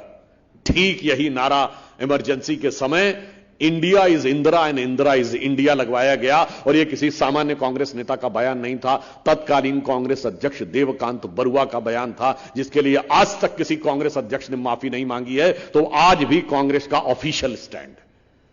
आप सोचिए, हम जिस देश को भारत माता मानते थे, उस देश को एक नेता के ऊपर तराजू पे तौल दिया गया, और वह नेता जो कि कोर्ट से दोषी होने के बाद 6 साल के लिए डिबार्ड हो गया था। और उसके बाद सिर्फ इतना ही नहीं रहा, आज जो लोग ये बातें करते हैं, मूल अधिकार समाप्त हो गए। और मूल अधिकार कैसे समाप्त हुए? 1976 में जबलपुर में एक Shivkant Shukla versus ADM case हुआ और यह सर्वोच्च न्यायालय में जिस पीठ में गया, संयोग से उसकी अध्यक्षता वही मुख्य न्यायाधीश महोदय कर रहे थे जो 3 लोगों को सुपरसीड करके बनाए गए थे। 5 जजों की खंडपीठ ने तय कर दिया कि मूल अधिकार समाप्त, किसी भी नागरिक के कोई मूल अधिकार नहीं होंगे। एक ही जज ने उसमें अपना नोट ऑफ डिसेंट दिया था और उसमें जो 5 जजों की बेंच थी उसमें बाकी सब चीफ जस्टिस बने, सिर्फ वही जज जो थे खन्ना साहब वो चीफ जस्टिस नहीं बने। तो यह भी दर्शाता है जो आज लोग भाषण देते हैं वो हकीकत में क्या थी, मूल अधिकार समाप्त थे। अगर आपने केवल यह कह दिया कि इंदिरा गांधी की सरकार हटानी है तो DIR defence of India rule में अंदर, और पुलिस अगर बंद कर ले तो आप कोर्ट नहीं जा सकते थे, मतलब आप न्यायालय में भी नहीं जा सकते थे। एक मीसा था, maintenance of internal security act, बताइए लालू प्रसाद यादव जी उसी मीसा में बंद थे, तब उनकी बेटी हुई थी जिसका नाम इसीलिए उन्होंने मीसा रखा है। बताइए जो कांग्रेस को उखाड़ने का संकल्प लेके खड़े थे आज उनके झंडे तले आके खड़े हो गए, और एक हम हैं जो कांग्रेस से लड़ने के लिए खड़े थे आज उखाड़ के खड़े हुए हैं कांग्रेस को। फिर इतना ही नहीं हुआ, जिस रात इमरजेंसी लगी 25-26 जून की रात, सारे नेताओं को गिरफ्तार कर लिया गया, वो तो अलग बात थी। उस रात सारे अखबारों के ऑफिसर्स की बिजली काट दी गई ताकि अगले दिन कोई अखबार नहीं छपे। 2 दिन तक अखबारों के कार्यालय में बिजली की सप्लाई नहीं हुई और उसके बाद यह कह दिया गया कि जो भी खबर छपेगी वो सरकार को दिखाने के बाद छपेगी। और मजे की बात यह है कि आज जो लोग पत्रकारों में बोलते हैं, वो एडिटर्स गिल्ड, वो प्रेस फ्रीडम वाले लोग, पत्रकारों ने सरेंडर कर दिया, यही लोग थे। 47 पत्रकारों ने गुणगान कर दिया जिसमें बड़े बड़े संपादक शामिल थे। देश में 4 न्यूज एजेंसीज थी, उनका मर्जर करके एक सिंगल कर दिया गया और उसका चीफ शायद उस जमाने में शायद द हिंदू के जो संपादक थे उनको बना दिया गया। बड़े बड़े अखबारों के संपादक अचानक प्रशस्ति गान करने लगे, उनके सबके नाम नहीं लेना चाहता हूं। वो लोग आज आके उनकी ही विचार परंपरा के लोग जो आज विचारधारा की बात कहते हैं, वो कहते हैं कि लोकतंत्र खतरे में है। उस जमाने में एक मजाक में कहावत चलती थी कि आपको याद हो किशोर कुमार ने जाके संजय गांधी के कार्यक्रम में जाने से इनकार कर दिया था तो रेडियो पर उनके गाने बैन कर दिए गए थे। तो गाना, फिल्म का भी कोई गाना, फिल्म की भी कोई शेरो शायरी, एक एक चीज सरकार से चेक होके जाती थी। तो उस जमाने में एक मजाक में कहा गया था कि जो उर्दू के बड़े शायर हुए ना, गालिब का नाम सबने सुना होगा, दूसरे एक बहुत बड़े शायर हुए ज़ौक़, शेख मोहम्मद इब्राहिम ज़ौक़, और जैसे साहिर लुधियानवी, ये सब वो हैं जो लीजेंड माने जाते हैं। तो एक उस जमाने में कहावत चली कि अब तो गालिब ज़ौक़ साहिर मीर सरकारी, अब तो गालिब ज़ौक़ साहिर मीर सरकारी, शायरी की हो गई तासीर सरकारी। इस ढंग का वातावरण उस समय इमरजेंसी के समय बना, इसलिए याद रखने की जरूरत है। और आज लोग कहते हैं विपक्ष की बात, आवाज तो छोड़िए, सारा विपक्ष जेल में था। अभी आपको फिल्म दिखाई जा रही थी जॉर्ज फर्नांडिस के साथ, जानते क्या हुआ? उन्हें हाथ में हथकड़ी डाल के चोरों की तरह सड़क के ऊपर जैसे ले जाया जाता है, रस्सी में हाथ बांध के वैसे ले जाया गया। झूठा बड़ौदा डायनामाइट केस लगाया गया उनके ऊपर। और उस समय, यह मैंने एक और बात भी कहता हूं, कभी अपराधीकरण की जब बात होती है, हमारे सारे नेता जेल में बंद थे और उस कैटेगरी के उसमें, जैसे कि आज की डेट में रासुका है या एंटी टेरर लॉ की तरह, सारा विपक्ष जेल में था, सारे मौलिक अधिकार समाप्त थे, प्रेस कुछ लिख नहीं सकता था, आकाशवाणी, दूरदर्शन तो उतना उस समय तक था ही नहीं, केवल सरकार का प्रशस्तिगान कर रही थी। और आज बताइए, बोलते हैं मोदी जी के लिए घटिया से घटिया शब्दों का जितना इस्तेमाल, जितनी स्वतंत्रता नहीं स्वच्छंदता के साथ पिछले 9 साल में किया है। डिजिटल डाटा अवेलेबल है, कोई बुला के दिखा दे कि कोई उनको स्वतंत्रता नहीं है।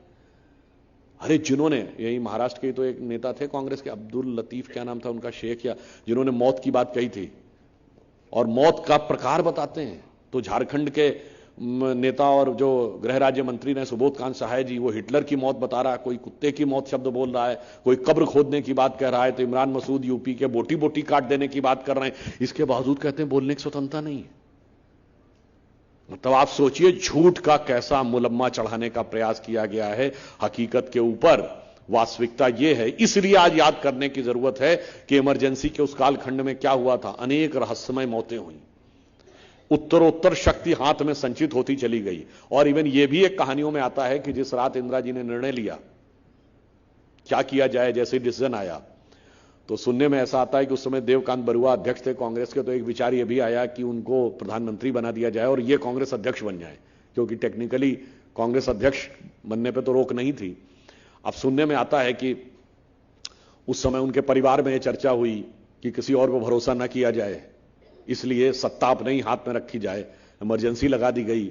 और पहली बार भारत में शासन सचिवालय से नहीं चल रहा था, प्रधानमंत्री कार्यालय से नहीं चल रहा था, प्रधानमंत्री आवास से चल रहा था। और पहली बार ऐसा था कि प्रधानमंत्री का परिवार प्रधानमंत्री से ज्यादा प्रभावी था, कैबिनेट मंत्रियों की तो कोई हैसियत ही नहीं थी। देश उस दौर में से निकला है और उसके बावजूद यह भारत की जीवंत शक्ति थी लोकतंत्र की कि सबने संघर्ष किया और अंततः लोकतंत्र की विजय हुई। तो हम अगर ईमानदारी से बात कहें कि आज क्यों प्रधानमंत्री मोदी जी ने कहा है कि यह आपातकाल दिवस याद किया जाना चाहिए, कि सही मायने में यह हमारी दूसरी आजादी थी। क्योंकि 1977 के बाद एक और बड़ा परिवर्तन आया। 77 तक जितने चुनाव होते थे तो चुनाव होते थे, सरकार नहीं बदलती थी। 77 के बाद सरकारें बदलने का दौर शुरू हुआ, राज्यों में भी सरकारें बदलने लगी। कई राज्यों में ऐसी सरकारें गई कांग्रेस की कि फिर कभी लौट के नहीं आई, जैसे तमिलनाडु और पश्चिम बंगाल। तो अगर हम कहें तो वास्तविक लोकतंत्र उभर कर सामने आया। और इतना ही नहीं, मैं आपको एक और बात याद दिला देना चाहता हूं। बहुत से लोग कहते हैं कि अमुक जज रिटायरमेंट के बाद राज्यसभा बन गए, तो साहब ये बड़ी आपत्तिजनक बात है। इस देश के इतिहास में कैसे जज भी हुए हैं जो कांग्रेस के राज्यसभा कैंडिडेट रहने के बाद जज बन गए। जस्टिस बहरुल इस्लाम जो गुवाहाटी हाई कोर्ट के जज थे, वो कांग्रेस के राज्यसभा सदस्य थे, रिजाइन किया, फिर हाई कोर्ट के जज बन गए और कांग्रेस के टिकट पर लोकसभा का चुनाव लड़ने का नामांकन कर दिए थे। बरपेटा से, असम से, वो बाई चांस चुनाव रद्द हो गया तो उनको राज्यसभा में ले आए। और वो एक और अद्भुत जज थे जो लोग आज बात कहते हैं, वो रिटायर हो गए, चीफ जस्टिस बने हाई कोर्ट के, उसके बाद रिटायर हो गए। रिटायरमेंट के 9 महीने बाद 1980 में जब इंदिरा जी दोबारा सत्ता में आ गई, तो भारत के इतिहास के इकलौते जज हैं जस्टिस बहरुल इस्लाम जो रिटायर होने के बाद सुप्रीम कोर्ट के जज बन गए। आप सोचिए, जिन लोगों ने माखौल उड़ा दिया लोकतंत्र का, जिन लोगों ने माखौल उड़ा दिया देश की संवैधानिक व्यवस्था का। और आज मजे की बात क्या है कि लोकतंत्र की दुहाई वो देते हैं जिन्होंने अपनी अपनी पार्टियों को लोकतंत्र की आड़ में राजतंत्र में परिवर्तित कर दिया है। ये वो लोग हैं जो अपनी पार्टी में तो बिल्कुल तय है कि यही इसी के हाथ में नेतृत्व रहेगा, और जब ये कहो कि सबका नेतृत्व गठबंधन का क्या होगा, जी वो तो तय कर लेंगे, उसमें क्या बात, हम तो लोकतांत्रिक हैं, बाद में मिल बैठ के होगा।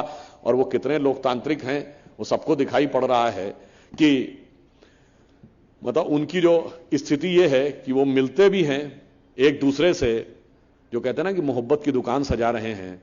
अरे भैया, मोहब्बत की दुकान बाकी को तो बाद में बताना, पहले आपस में देख लो कितनी मोहब्बत है और कितनी नफरत है, कितनी हिकारत है और कितनी एक दूसरे की खिलाफत है।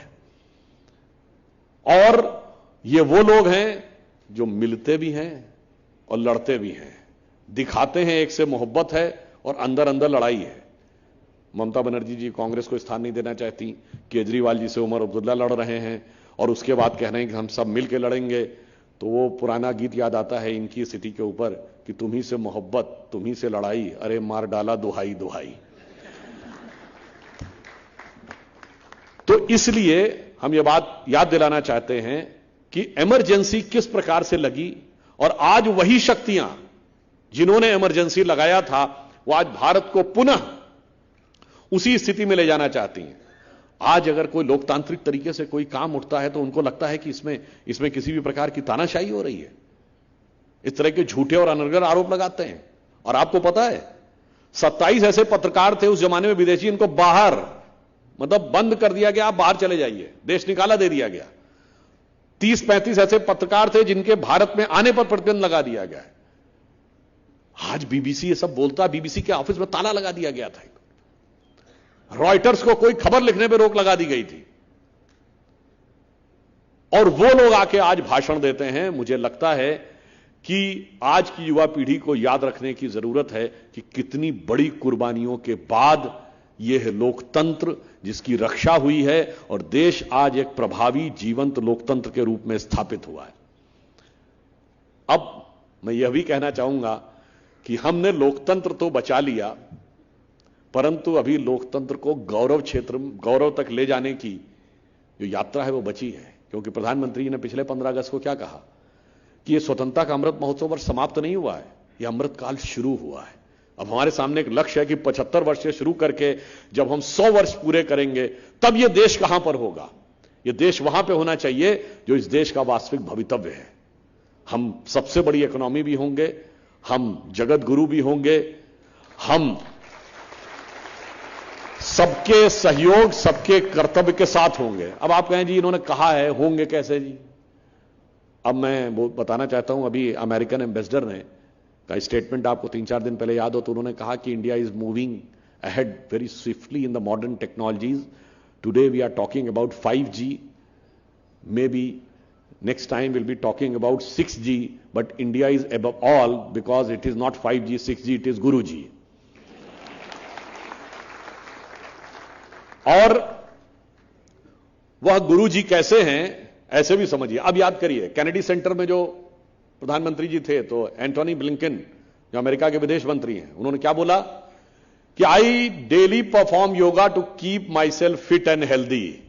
तब गुरुजी हो गए ना कि अगर उनका भी विदेश मंत्री ये कह रहा है, और जब संयुक्त राष्ट्र संघ में 135 देश रिप्रेजेंटेड थे अंतर्राष्ट्रीय योगा दिवस के ऊपर, यानी भारत की वो क्षमता है जिसे योग के द्वारा हम 135 देशों को नहीं, उसके एक एक व्यक्ति की स्वास्थ्य चेतना और मानसिक स्वास्थ्य तीनों का संरक्षण करने में सक्षम है। यह दर्शाता है कि यह उभरता हुआ भारत है। The India is rising to motivate the world, not to dominate the world. और यहां पर मैं एक और बात भी कहना चाहूंगा कि योग निश्चित रूप से एक बिल्कुल न्यूट्रल विचार है, परंतु यह भी सत्य है कि जिसको आज आप योग कहते हैं ना, ये योगासन, ये तो बड़ी एलिमेंट्री चीज है। यह तो आपकी चेतना के विकास से लेकर परमात्मा तक की यात्रा करवाने की क्षमता रखता है। केवल इसमें आसन की बात करना तो वैसे ही है जैसे आपके पास एसॉल्ट राइफल और आप कहीं इसको डंडे की तरह इस्तेमाल करना है। तो इसलिए ईमानदारी की बात यह है कि हमारे वेदों में 6 दर्शन है, 6 दर्शन, सांख्य, न्याय, वैशेषिक, योग, मीमांसा, वेदांत, जिसमें योग दर्शन पतंजलि ऋषि ने दिया है। और उसी से वो योगासन निकला है जो अष्टांग योग कहते हैं, कि जिसके वो है ना यम, नियम, आसन, धारण, प्राणायाम, प्रत्याहार, धारण, ध्यान, समाधि, जो 10 स्थितियां हैं, 4 पद हैं, वो छोड़िए, वो तो आध्यात्मिक चेतना की बात है। तो हमें ईमानदारी से स्वीकार करना होगा, है तो बिल्कुल न्यूट्रल चीज, पर क्यों नहीं हमारा नाम होना चाहिए। न्यूटन्स लॉ ऑफ ग्रेविटेशन तो सार्वभौमिक है, पर न्यूटन्स लॉ क्यों कहते हैं, न्यूटन ने पहले खोजा है। आइंस्टीन थ्योरी ऑफ रिलेटिविटी क्यों कहते हैं, रिलेटिविटी तो सार्वभौमिक है, पर आइंस्टीन ने खोजा, उसका नाम दिया। तो हमें बिल्कुल कहना चाहिए कि योग एक न्यूट्रल चीज है जो सबको लाभ पहुंचा रही है, परंतु भारत से द्वारा आया है तो हमें गर्व से कहना चाहिए ये भारत, भारतीय संस्कृति, हिंदू संस्कृति और वेदों का भी हिस्सा है। तो इसके लिए मुझे अटल जी की कविता की वो पंक्ति याद आती जब मैंने देखा 178 देशों ने योग का समर्थन किया, 40 से अधिक मुस्लिम देशों ने समर्थन नहीं किया था। जब प्रस्ताव आया तो वो सेकंड प्रपोजर बने थे, और पूरे विश्व में बड़ी बड़ी हस्तियां जिस ढंग से उसका पालन कर रही हैं।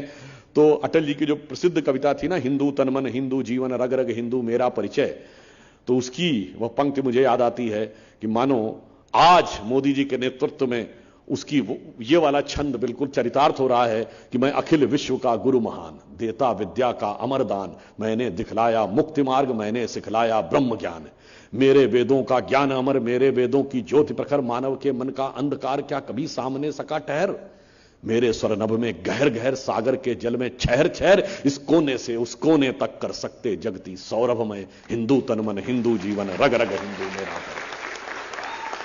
इसलिए हम ये कह रहे हैं कि जो उन्होंने एक और आह्वान किया है कि गुलामी की, दास्ता की, मानसिकता की हर चीज से अपने को मुक्त करिए, वास्तविकता में उभर के सामने आइए। तो मैं अंत की तरफ जाते हुए यह कहना चाहूंगा कि जन जन के कल्याण के लिए, देश के विकास के लिए, देश की सुरक्षा के लिए, देश के आत्म गौरव के लिए आपातकाल की उन सारी यादों को ध्यान रखिए, क्योंकि जो इतिहास को नहीं याद रखते हैं वो इतिहास को भूल जाते हैं। इसलिए मैं एक और बात भी कहना चाहूंगा। एक राइटर हुए हैं वीएस नायपॉल, जिनको नोबेल प्राइज मिला 2003 में लिटरेचर का, अपनी किताब एमंग द बिलीवर्स के लिए उन्होंने एक किताब लिखी है, इंडिया ए वुंडेड सिविलाइजेशन। वो जरूर हर भारतीय को पढ़नी चाहिए। उन्होंने कहा भारतीय समाज में एक बहुत बड़ी समस्या है, इसके ऊपर जितना भारी अत्याचार हुआ है, क्योंकि मैं यहां संभाजी नगर में खड़ा हूं इसलिए कह रहा हूं, जितनी यंत्रणाएं इसने देखी हैं, दुख की बात यह है कि उससे कोई सबक नहीं लिया है, बल्कि उसे भुलाने का प्रयास किया गया है। ये कौन कह रहा है? एक विदेशी है, वो ट्रिनिडाड के रहने वाले थे। उनकी बल्कि 3 किताबें हैं, among the believers, beyond believe and India a wounded civilisation. तीनों पढ़िए। उन्होंने कहा भारत एक ऐसा विचित्र देश है जहां ऐसा जो इतिहास पढ़ाया जाता है जो राष्ट्र के गौरव को बढ़ाने वाला नहीं, उसको नष्ट करने वाला हो।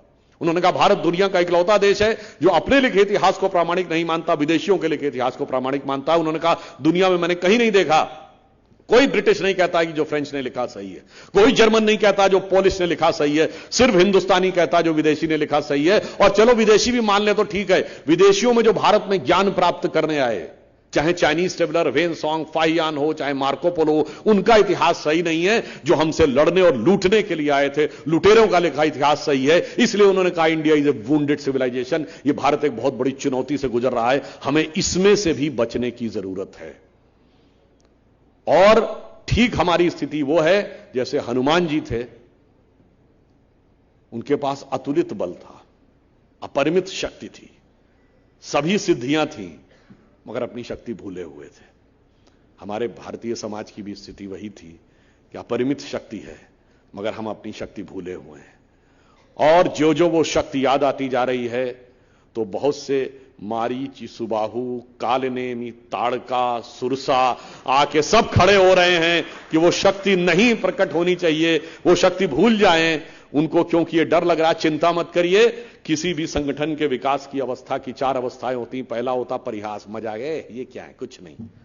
दूसरा होता विरोध, तीसरा चरण होता प्रबल विरोध, और फिर उसके बाद होता सब मिल के विरोध करो, और चौथा चरण होता स्वीकार्यता। तो आप समझिए हम चौथे चरण तक आ गए हैं, अगला चरण स्वीकार्यता का भी होने जा रहा है। और मैं एक और बात भी पुनः ये कहना चाहता हूं कि हनुमान जी का वो जो स्वरूप है, उनके अंदर कितनी शक्ति थी। मैंने वैसे पहले भी कई बार ये बात बोली है कि जो लोग हनुमान जी को बंदर समझते थे, कार्ल मार्क्स ने लिखा 1853 में न्यूयॉर्क हेराल्ड ट्रिब्यून में कि हिंदू जाति चाहे कितनी भी समृद्ध क्यों ना हो, पर ये बंदर, हनुमान, नंदी, बैल और गाय को पूजने वाले, हाथी गणेश को पूजने वाले, ये इसी लायक हैं, दे आर सेमी बारबैरिक, कि इन पे हुकूमत की जाए। और उसने वर्ड यूज किया कि द डिस्ट्रक्शन विद ब्रिटिशर्स आज doing is painful but pleasurable also. ये इसी लायक हैं कि इनको नष्ट किया जाए, क्योंकि ये तो जानवरों के देव को देवता बना के पूछते हैं। मूर्ख वो नहीं थे, हम मूर्ख नहीं थे, मूर्ख वो थे, क्योंकि उन्हें नहीं पता था कि हनुमान जी क्या है। कभी आपने सोचा कि हनुमान जी क्या है? वानर है। उसके बाद क्या है? बाल ब्रह्मचारी है, अतुलित बलशाली है, भगवान के सर्वाधिक निकट है। ये सारी चीजों का आपस में कोई कनेक्शन है? वो हमारे चेतना की एक अवस्था के प्रतीक हैं। बानर को अगर आप देखें तो बहुत चंचल जीव होता है। आप कभी बंदर को देखिए, एक क्षण के लिए वो शांत नहीं होगा, ऐसे ऐसे कभी कुछ ना कुछ करता रहेगा। आप कभी ध्यान लगाने का प्रयास करिए, एक क्षण के लिए आपका मन किसी एक टॉपिक के ऊपर नहीं है, कभी इस टॉपिक पे भागे, कभी उस टॉपिक पे। और जब बानर स्वरूप में बाल ब्रह्मचारी, यानी मन की चंचलता को सर्वाधिक आवेग किस पे मिलता है? काम वासना पे। जब उस सीमा तक जाके मन को नियंत्रित कर लेते हैं तो क्या मिलता है? अतुलित बल, सभी सिद्धियां, ईश्वर के सर्वाधिक निकट, और वही शक्ति जो आप भूले हुए थे। इसीलिए आप एक और बात मार्क करिए, जो लोग कहते हैं कि हमारे यहां जन्म से सब कुछ होता था वगैरह वगैरह, तो ये बताइए, भगवान राम के पुत्र थे लव और कुश, उनके मंदिर देखें कहीं? मंदिर हनुमान जी के होते हैं जो उनके शिष्य थे। क्योंकि हमारे यहां गुरु शिष्य परंपरा है, पिता पुत्र परंपरा नहीं। द्रोणाचार्य के शिष्य अर्जुन का स्थान ऊंचा है, द्रोणाचार्य के बेटे अश्वत्थामा का नहीं। इसीलिए जब पूजा होती है और पंडित जी हाथ में जल लेके कहते हैं कि अपना नाम लीजिए, अगला वाक्य क्या बोलते हैं? अपने गोत्र का नाम लीजिए, अपने बाप का नाम लीजिए, नहीं बोलते हैं। इसका अर्थ स्पिरिचुअल सक्सेशन इंपॉर्टेंट है, बायोलॉजिकल सक्सेशन नहीं। इसीलिए हमारे यहां चाहे मठाधीश बनना हो, महामंडलेश्वर बनना हो, शंकराचार्य बनना हो, आप बायोलॉजिकल सक्सेशन कर ही नहीं सकते, क्योंकि सबको ब्रह्मचारी रहना है। There should not be scope of biological succession. आपका शिष्य ही बनेगा उत्तराधिकारी, बेटा नहीं बन सकता। सोचिए, यह विचार था। मगर उसके बावजूद, अब यहां पे एक बात कहूं, हनुमान जी ईश्वर के सर्वाधिक निकट, और लंका में जाके आग हनुमान जी नहीं क्यों लगाई? जानते हैं क्यों? रावण 10 मुख वाला दशानन है। वो पूरी रामायण हमारे अंदर घटित होती है। वो 10 इंद्रियों की बहिर्मुखी पिपासा की शक्ति का प्रतीक है। इसीलिए एक सर कटता था, दूसरा उगाता था। किसी इंद्री की एक इच्छा पूरी करिए, तुरंत दोबारा हो जाएगी। उसका जो केंद्र होगा ना, उसको भेदने की क्षमता वही रखेगा जिसने अपने मन पे पूर्ण नियंत्रण कर लिया होगा। इसीलिए वही लंका में जाकर आग लगाएंगे और रावण की लंका को नष्ट करेंगे। और आपने एक और बात कभी ध्यान नहीं दिया होगा, हनुमान जी के पूरे जीवन में जो घटनाएं हुई, उन्होंने पर्वत को उठाया, समुद्र को लांग गए, अंतरिक्ष में जाकर सूरज तक पहुंच गए, और सूरज को अपने मुंह में भी ले लिया, और पवन के तो पुत्र हैं ही। आपको लगता है कि ये सब बातें केवल कल्पना कहानी है? जो लोग कहते हैं कल्पना कहानी है, मतलब मैं किसी का अपमान नहीं करना चाहता, पर ऐसा जैसे केजी का बच्चा पीएचडी की किताब के ऊपर अपना कमेंट दे रहा हो। ये कैसे है? हमारे यहां 5 तत्व माने गए ना, छित जल पावक गगन समीरा। जब आप ईश्वर के सर्वाधिक निकट हो जाते हैं, अपने मन पे पूर्ण नियंत्रण पा लेते हैं, तो 5 तत्वों पर नियंत्रण आपका होता है। छित यानी धरती, तो पर्वत उठा लिया, मतलब धरती तत्व पर आपका नियंत्रण। सागर के परे चले गए, जल तत्व पर आपका नियंत्रण। आप यहां से सूर्य तक चले गए, आकाश के परे जाने की क्षमता। और सूर्य को मुंह में रख लिया, यानी अग्नि तत्व पर भी पूरा नियंत्रण। और समीर के तो वो स्वयं प्रतीक ही हैं। यह है हनुमान जी के उस विराट स्वरूप का परिचय, हनुमान जी का वह विराट स्वरूप। और अब ऐसे ही समझ लीजिए, अंत में भारत में भी ये सारी चीजें हैं। भारत का भी वक्त अब जाके आया है। अंत में एक लाइन और कह दूं, हम लोग से डिबेट में बहुत पूछा जाता था, भैया रामलला हम आएंगे, मंदिर वहीं बनाएंगे, तारीख नहीं बताएंगे। तो मैं कहता था, ये रामलला का मंदिर कोई इमारत नहीं है, और उसके निर्माण की तारीख कोई डेट नहीं है। ये भारत की कालचक्र की गति है। ये उस समय का इंतजार कर रही है कि जब भारत की महानता की पताका और राम मंदिर की पताका दोनों साथ साथ आगे बढ़ेगी। और आज देखिए, वो समय आया कि भारत में नया संसद भवन पहले बनकर तैयार हो गया, राम मंदिर उसके बाद बनकर तैयार हो रहा है। जिन लोगों के मन में कोई संदेह हो, ये एक बिंदु बता के बात समाप्त करता हूं। 9 नवंबर 1989, जिस दिन श्री राम जन्मभूमि का शिलान्यास हुआ था, महत्वपूर्ण बात यह थी कि जो शास्त्रीय विधि से जो मंदिर का शिलान्यास किया जाता है, उसमें जो 4 ईंटें रखी जाती हैं, उससे पहले एक 5वीं ईंट विश्व हिंदू परिषद ने बिहार के एक अनुसूचित जाति के युवक कामेश्वर चौपाल के द्वारा रखवाई थी। इससे बड़ा सम्मान और एकीकरण समाज का नहीं हो सकता। और वो दिन क्या था, जाके चेक कर लीजिएगा। वो दिन था देवोत्थानी एकादशी, यानी इस दिन माना जाता है देवता उठते हैं निद्रा से। फिर जो कार सेवा हुई, जिस दिन मुलायम सिंह ने कहा था कि परिंदा पर नहीं मार पाएगा, 30 अक्टूबर 1990, वो दिन क्या था, देवोत्थानी एकादशी। और आप संयोग मानिए कि 9 नवंबर 2019 को ठीक 30 साल के बाद जब जजमेंट आया, तो 8 और 9 नवंबर को भी देवोत्थानी एकादशी थी। अब कोई माने तो संयोग है, और माने तो दैव योग है। और वैसे चूंकि यहां से 60-70 किलोमीटर दूर ही शनि सिंगलापुर धाम है, जिन लोगों को थोड़ा बहुत इस चीज में इंटरेस्ट होते, एक और फैक्टर भी बता देना चाहता हूं। 1989 से 92 तक, जब तक शिलान्यास, राम जन्मभूमि का आंदोलन और विवादित ढांचा हटा, और अभी 2019 में जजमेंट आया और 5 अगस्त 2020 को शिलान्यास हुआ, दोनों समय शनि भगवान अपनी ही स्वराशि मकर के ऊपर थे।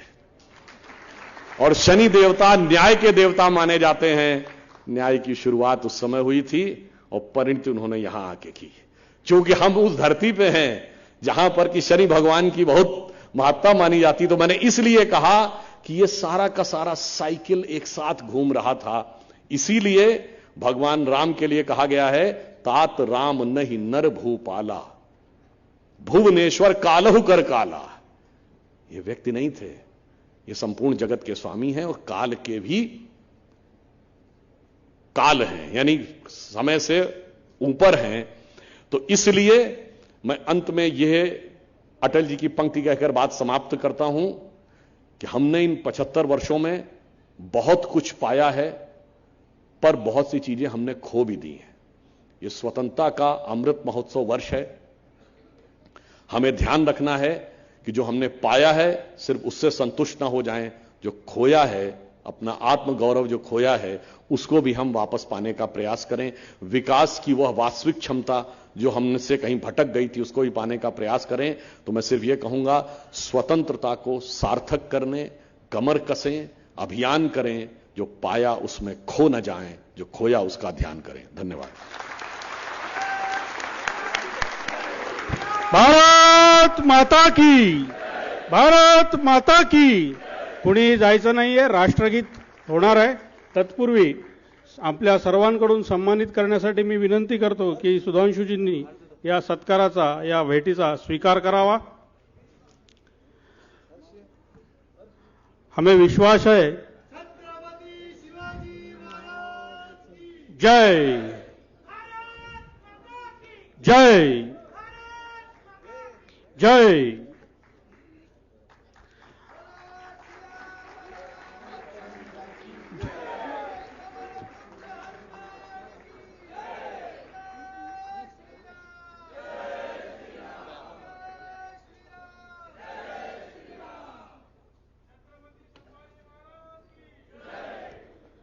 धन्यवाद। राष्ट्रगीतासाठी सर्वांनी थांबायचं आहे। कृपया आपण या ठिकाणी राष्ट्रगीत म्हणायचं आहे। सर्वांनी आपल्या जागी उभं राहायचं आहे। जनगण मन अधिनायक जय हे भारत भाग्य विधाता। पंजाब सिंध गुजरात मराठा द्राविड उत्कल बंगा। विंध्य हिमाचल यमुना गंगा उच्चल जलधि तरंगा। तव शुभ नामे जागे, तव शुभ आशीष मांगे। गाहे तव जय गाथा, जन गण मंगलदायक जय हे भारत भाग्य विधाता। जय हे जय हे जय हे जय जय जय जय हे। भारत माता की। धन्यवाद।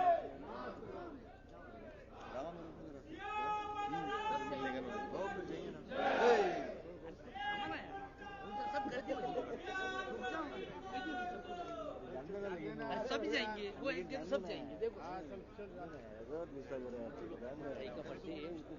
देखो इनको उधर चाहिए नहीं नहीं है। जाओ